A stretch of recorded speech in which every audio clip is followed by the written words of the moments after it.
Devadhamma jataka. The Bodhisattva was once a crown prince. His mother died after giving birth to a second son, Prince Chanda. The king took another chief queen and had a third son, Prince Surya. The king was so overjoyed by the birth of this boy that he granted the queen any wish she desired. She didn't call in her wish until the three princes had all grown up, and then she asked that her son be the one to take the throne. The king refused her request, but she persisted so zealously that he feared she would unleash some evil plot to get her way. The king explained the situation to the Bodhisattva and his brother, and with great sadness sent them out to live in the forest until he died, at which time they could return to rule.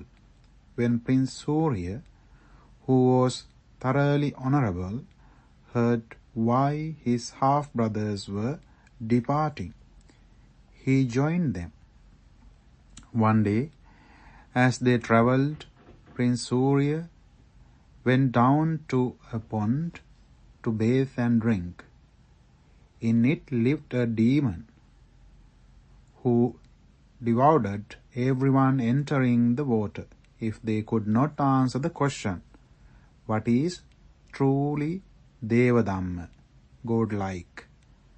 When Prince Surya stepped into the pond, the demon seized him and asked this question. The prince answered confidently, the sun and the moon, but this was wrong. The demon dragged him down to the depths of the pond and kept him in a cell. When Prince Surya did not return promptly, Prince Chanda went down to find him. As he stepped into the water, he was also seized and quizzed. The 4 quarters of heaven was his answer, but it was also wrong and he was imprisoned. When Prince Chanda did not return, the Bodhisattva knew something had gone wrong and figured out there was a demon in the pond. He went to the shore and waited. When demon saw that Bodhisattva was not going to enter the water, he took the shape of a forester and encouraged him to refresh himself in the pond. Not fooled, the Bodhisattva knew this was the demon and asked why he took his brothers. The demon explained that he was allowed to eat all who entered the water and could not pass his test. The Bodhisattva said he knew the answer, but was too weary from his travels to tell him the story, Dharma. This persuaded the demon to bathe the Bodhisattva, bring food, drink, and perfumes, and constructed a gorgeous pavilion for him to rest in.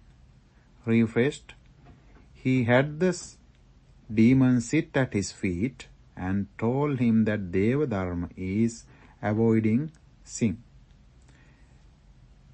Pleased with this wise answer, the demon agreed to release one of the brothers.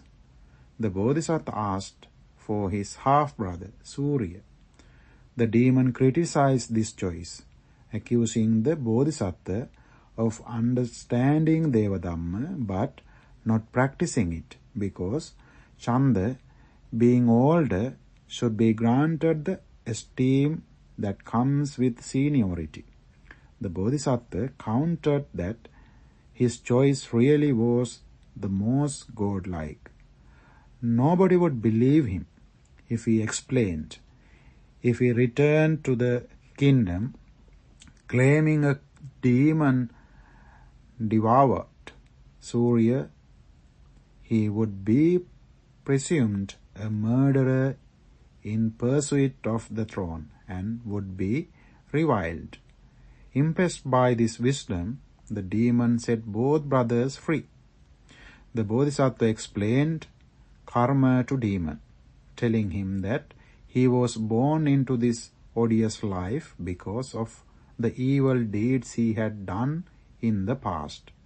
The only way to break this cycle was to avoid doing evil in this life.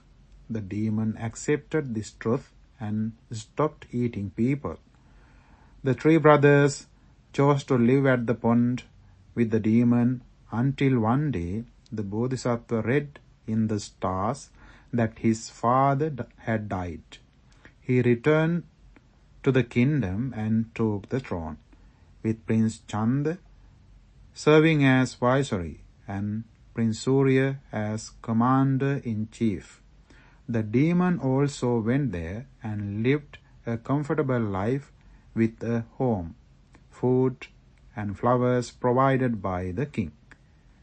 In the life of the Buddha, the demon was an earlier birth of a wealthy landowner who became a disciple of the Buddha, but did not completely give up luxuries. He owned many robes, maintained a storeroom full of food, and his servants come cook for him. When other disciples uncovered this prohibited behavior, they took him to talk with the Buddha.